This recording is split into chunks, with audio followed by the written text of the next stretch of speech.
On behalf of the Altar and Rosary Joy Board, I'd like to welcome you tonight to our very first meeting of this year. Carmen's theme is Journeys in Faith, and you might have heard that in the song. So we're pilgrims on a journey. And so our programs this year are going to be a little like, a little trip of adventures. The September program tonight is a journey from life as a monk to St. Pius X Priest. Now, the very expert that can speak on this would be our own Father Matthew Luft, who lived a monastic life for about 2 decades before coming to our parish. We'll set the stage for his journey with a few highlights, but then you'll have to listen to his story. When many of you were raising children here in the 1980s, Dennis Luft was growing up in Des Moines, a middle sibling in a family of 6 kids. You may have sat on some school bleachers or in an auditorium watching him one of those years, and maybe you didn't even know it. He attended St. Augustine's School, graduated from Dowling in 1991, and then pursued an elementary education degree at St. John's University in Collegeville, Minnesota. But wait, before he received his bachelor's degree, he was accepted into the seminary program, finished those pre-theology classes, and Bishop Sharon sent him to the Catholic University of America in Washington, D.C. for major seminary. He entered St. John's Abbey, received the monastic name Matthew, and was ordained to the priesthood in 2005. Oh, some of you may know a bit more about Father Matthew's journey. Maybe you've heard some stories about him walking the Camino de Santiago in Spain by himself, or ones about a much younger boy shoveling snow for Father Orr's mom, random tales from St. Augustine's Father Frank Nugent, or a high school senior witnessing his first priesthood ordination, which happened to be our own Father Fleming, no less. Well, maybe you ran into this guy wandering around our parish grounds last year before he or anyone knew he'd be stepping into Father Fleming's shoes. At any rate, Father Matthew has some great stories to tell us. Full disclosure here, how many of you remember Father from his days as a young student? Okay. A few hands, Father. And how many of you maybe knew his mom or dad or some of his siblings? Oh, a few more hands. Okay. As I've gotten to know Father over the last several weeks, I've become a big fan. After listening to his journey tonight, I bet you do too. Let's welcome Father Matthew.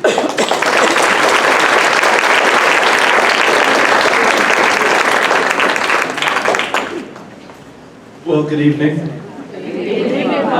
So I am incredibly humbled by the turnout tonight. I'm told this is a really large crowd. I was expecting about 4 of you.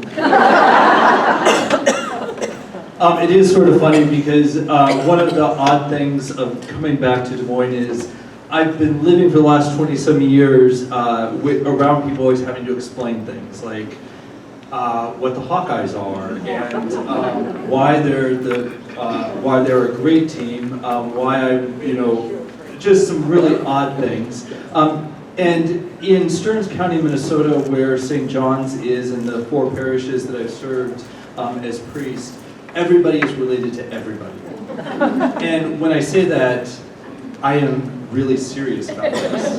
I mean, I would go out into the cemetery to find great-great-great-grandparents, and then great-great-great-grandparents, and great-great-grandparents, and great-grandparents, and grandparents, while I was burying somebody's parent. And it was just, family plots were huge. And they all tried to figure out how they were related to me. Because clearly, with the last name like Luft, and Stearns County is a very German area, I had to be related. But I wasn't. And so I come back here, and now all of a sudden, not only am I related to a few people, I also have people who knew me growing up and still have that question of, so what exactly do I call you? My father still calls me son, which I think works pretty well. My siblings all still call me Dennis. My friends in high school and stuff will still, they struggle because they don't know exactly what to call me. Some of them will call me father, some can't call me father. Too much history and all that sort of stuff. So it's just really fun to be back among people. So one of the things asked if you knew me growing up. I know Mrs. Fleming's hand shot straight up. Her son was my debate partner my freshman and sophomore year at Dowling. So we spent many a weekend together. And I know that she had to come pick us up a couple of times. My parents had to come pick us up a couple of times. And I don't really remember if you all had to come and watch the debates. I hope not, because they were pretty awful. But still, I mean, I think it was a good time. As I said at Mass, this is a cold, or at least I'm pretty convinced now that it's a cold. So I'm going to apologize if I do stop and just take a drink. I'll try to keep my microphone away so I don't make strange noises because that does drive me nuts. So I've been asked to talk, as you saw in the bulletin and everything, just about pilgrimage and about my own life. Now, I have to give you sort of full disclosure on a little bit of things for you. Well, yes, on September, let's see now if I can do this for you. September 10th, 2000, I received the monastic habit and entered the period of novitiate. So as a novice, in the Benedictine order, you spend a year and a day it's not exactly solitude, but you receive the habit, but you're not yet a brother. You're in this kind of quasi-state, which I'm going through a second novitiate right now because I'm also in a quasi-state, and I'll talk a little bit about that later. But you're in this quasi-state, you cannot leave the monastery for any reason. So once you join the novitiate, you are there until you profess your first vows. And so I remember the first time, well, my first vows was September 14, 2001. As you remember back in 2001, I think most of you will remember this, the world changed 3 days before. So my experience then of the first time going into a public space like a mall or a grocery store was very surreal, because it was one of those moments where I had not really been around large groups of people. And then to have large groups of people in just such a strange way of living. So my monastic life, that novitiate period was, actually it was really quite wonderful. Some people struggled with not being able to engage with large groups of people. I did not. I am an introvert off the scale. And I know many of you actually probably don't believe that because I have to play a pretty good extrovert on TV, as we like to say, but I really am not. I mean, this type of group scares the living daylights out of me. And so I always, I mean, and I've said this a couple times at Mass, I mean, my stomach is turning, not only is my head kind of spinning a little bit, but it's just sort of like, whoa, what do I have to say to people, and what am I going to say to people? So September 14, 2001, I took first vows. Then I spent the next 3 years in what we call simple vows. So simple vows is where you are a monk, but you're not a fully fledged monk, but you're also not a novice anymore. So you're living the monastic life, but you're still trying to see whether or not this is right for you. And that part of it was, I mean, it was great. I lived in the monastery. The first year I taught, St. John's has a prep school, a high school. Now I think they're 6th grade through 12. At the time, I think it was 7th grade through 12.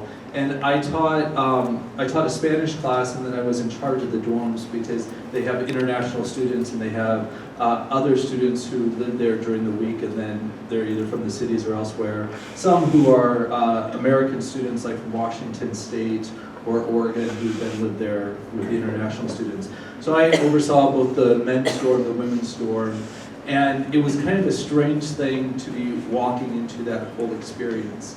And then after that, where I confirmed, and I knew going into it that I'm not a high school teacher, I did student teaching when I was at college, and I'll talk about that a little bit too. I don't do high school kids. God bless all of you who have been mothers with high school kids. I have no clue how you do it. I've seen so many of my high school teachers, like Mr. Cox and who else has been here? I just ran into my high school typing teacher, and I can't think of what, Mrs. Wynn, and Mr. McPartland. There are a few others, and it's funny, I just can't think of their names right now. But so, I mean, I have a deep respect for them. My background really was elementary education, and that's what I told them going in, is that I want to be an elementary school teacher.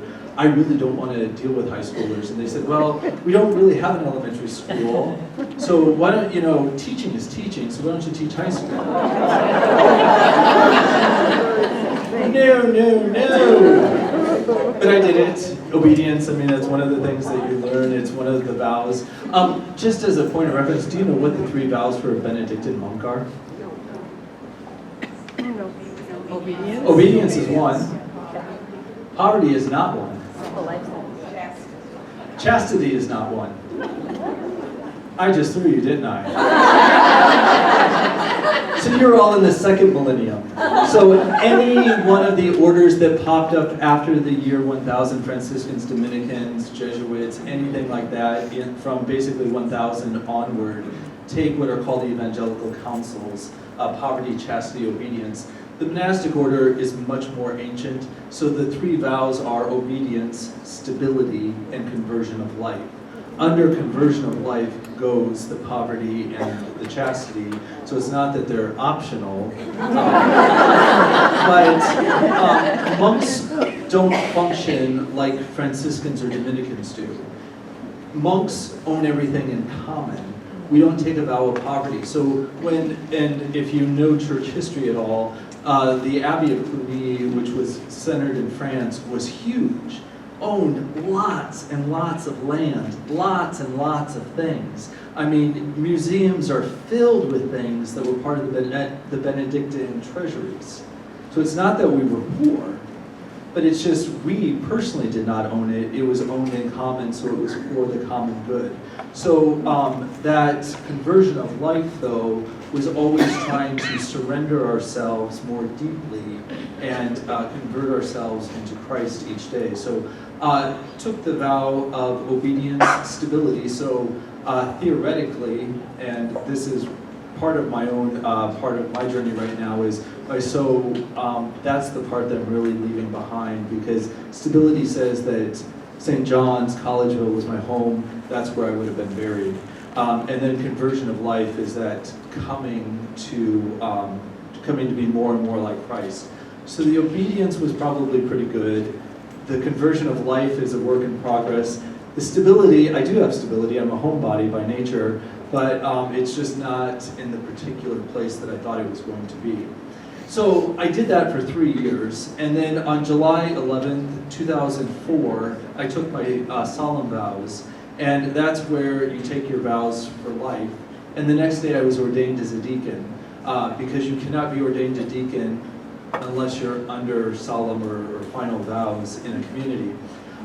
When I was ordained a deacon then, I left immediately for the parish. So I was finishing off my classes, so I was at the monastery for about 3 days each week. And the other 4 days I was actually living and working in a parish just down the road. In January of 2005, I have an odd ordination anniversary. I was actually one of the last people in the world to be ordained while John Paul II was still Pope, because Lent was about 3 weeks or 2 weeks after my ordination. And then he died on the Saturday of Easter week. So there were some people in Rome who were actually ordained while he was still Pope. But I was actually one of the last in the world, as I have found out just in conversations with other priests. So as soon as I was ordained as a priest, I was sent off to a parish. And I have lived most of my monastic life, not at the monastery, but in parish ministry. So now let me do a step back as I get into this whole conversation with you. When I was pastor in Minnesota, the 3rd grade teachers always invited me in to do a talk on pilgrimages. And the definition that they gave is one that I've actually kept, because I think it's really perfect. Their definition of a pilgrimage was a journey to a holy place. It's great for 3rd grade, but I think it's also great for those of us who are in 3rd grade for the 300th or 400th time. It's a journey to a holy place. So a pilgrim is someone who is on a journey to a holy place. And I think when we look at our lives in this way, then we start to see ourselves in a very different way. The Second Vatican Council actually called us a pilgrim people, that we are a pilgrim church, that we are a people on a journey to a holy place together. And so when I look at my own part of the journey, which is part of a much larger piece, I always have to ask myself, so what's the holy place?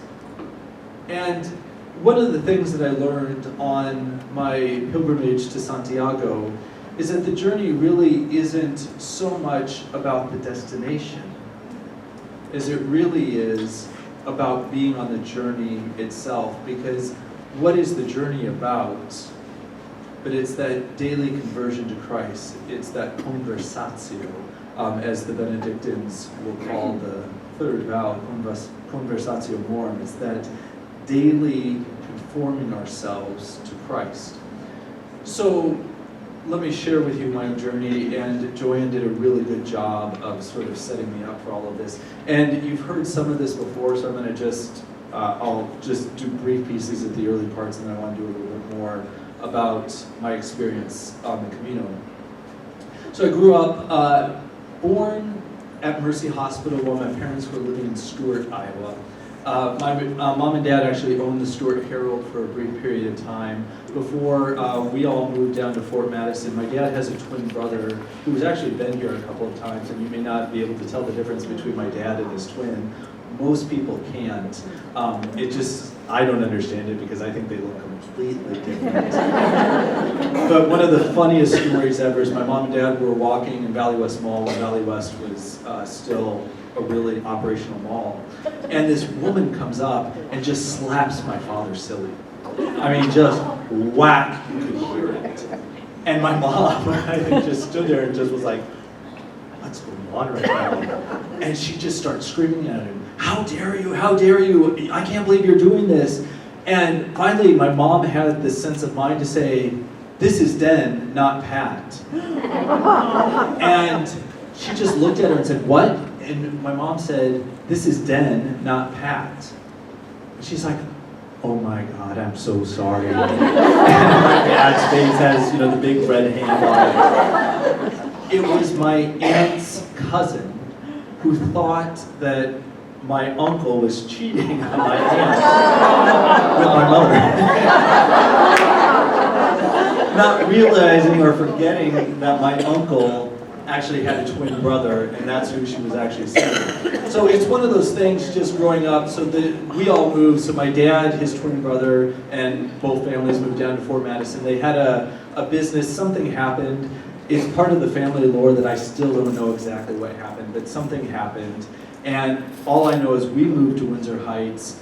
They moved to Exira. My dad got a job at Wallace Homestead, and eventually we moved to the central part of Des Moines, just behind what used to be Dolls on Ingersoll. So I went to St. Teresa's for a year and a half. I had Mrs. Landolph, Mrs. Held as my first grade teachers. Then I had Mrs. Mixick for part of second grade. Moved to St. Augustine's, had Mrs. Warren. Then Mrs. Johnson, who later became Mrs. Garton. Mrs. Cohen, whose husband in fourth grade was Reverend Mr. Cohen, the deacon. Then I had Miss Ruggles. And then you got into middle school, and I can still do all my teachers because they were so amazing. I had Miss Sullivan, I had Mrs. Blanca, I had Mrs. Sosby. Then Miss Sullivan left, Mrs. Bruner came. And then I had Mrs. Bruner, and Mrs. Capone was also in there somewhere. And I forgot Miss Jansen. Miss Jansen was absolutely amazing. She was a math teacher.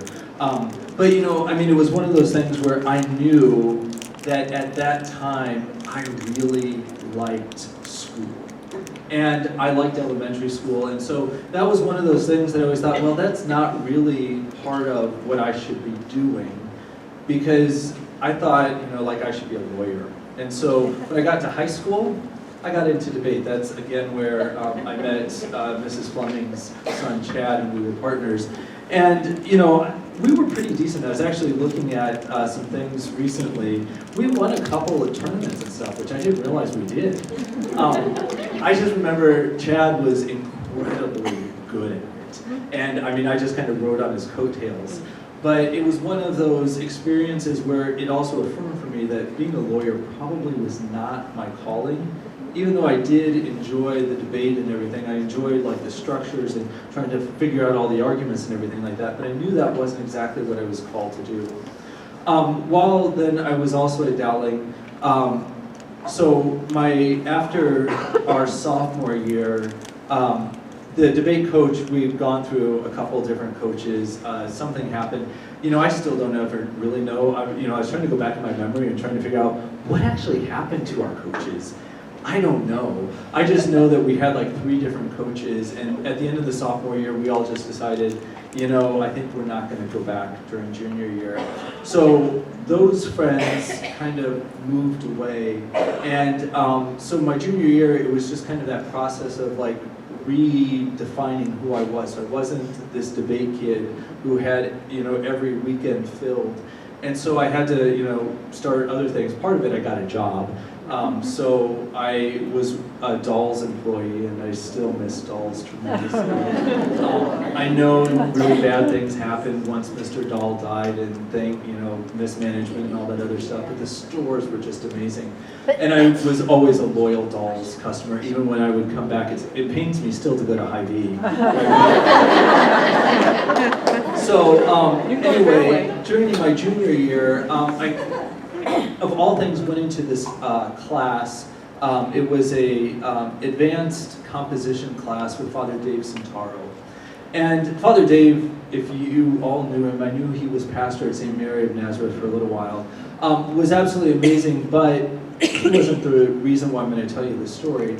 The other members of my class were a couple guys one of whom, real extrovert, who just said to me one day, he says, "You know what? I belong to this prayer group, and I think you should join me." And I looked at him like, yeah, groups are not my thing. So, I've got my job, everything like that, I'm fine. He's like, no, seriously. I want you to come out. Father Acree does this prayer group. I want you to come and join this prayer group. Father Acree, my junior year, was still living out at Dowling, and so somehow, I have no idea how he convinced me, but I joined that prayer group. And that prayer group actually helped change the trajectory of my life. Because with Father Acree and with the other guys who were in this prayer group, we got into those really serious conversations like, what is this holy place that we're journeying towards? Where are we in all of this? And my senior year, I, for the first time actually ever out loud to other human beings, not just to milk crates and cooler and dolls, said to somebody, you know what, I think I might actually be a priest someday. The orange juice knew it. The people who bought the orange juice had no clue, but the orange juice knew it. Because, in the back room, I could have all of these great conversations, but it really wasn't until that prayer group with Father Acree that I was able to actually voice that. But my mother, God bless her, wanted me to have a normal college experience. I remember that I actually wrote to Conception and asked for a college admission, and when she saw that, she said, Den, it would be okay, but I think you really need to make sure that this is what you want. Hold on just one second. It's licorice tea, so it helps clear out things. Yes, one of my favorite things in this world is black licorice, and that's what the tea is. There's nothing else besides tea, I promise you. Some of you are just like, he eats black licorice. In my family, that's what we actually all fought over. We joke that people could not join the family unless they would eat black licorice. So anyway, my mother says, I want you just to go to a regular college and, just try, have a regular experience. And if you still feel like the Lord's calling you, then you're going to know for sure this is where you're supposed to be. And so, I'm one of those kids that my criteria for colleges was it had to be Catholic. It had to have a study abroad program because I wanted to go to Spain and live for a couple months. And it had to be within driving distance of home. So I looked at like Notre Dame and it was just too far away, even though I loved Georgetown, way too far away, so that wasn't going to happen. So I settled on, my top choice was actually Marquette, and I loved Marquette. My second choice was St. John's, and then my third choice was Loras. St. John's eventually won because of financial aid. I mean, colleges, even back then, were really expensive, and now even more so. So I went up to St. John's with the idea that I was going to just try to figure out who I was and live whatever a normal college experience was. So I tried every major under the book. Started, I think, with math. Went to social or to history for a while. Went to English for a while. I never went into biology because I knew that wasn't for me. Math, history, English, Spanish, which I ended up as a double major Spanish elementary ed, and there was something else in there, and I can't remember what the other one was.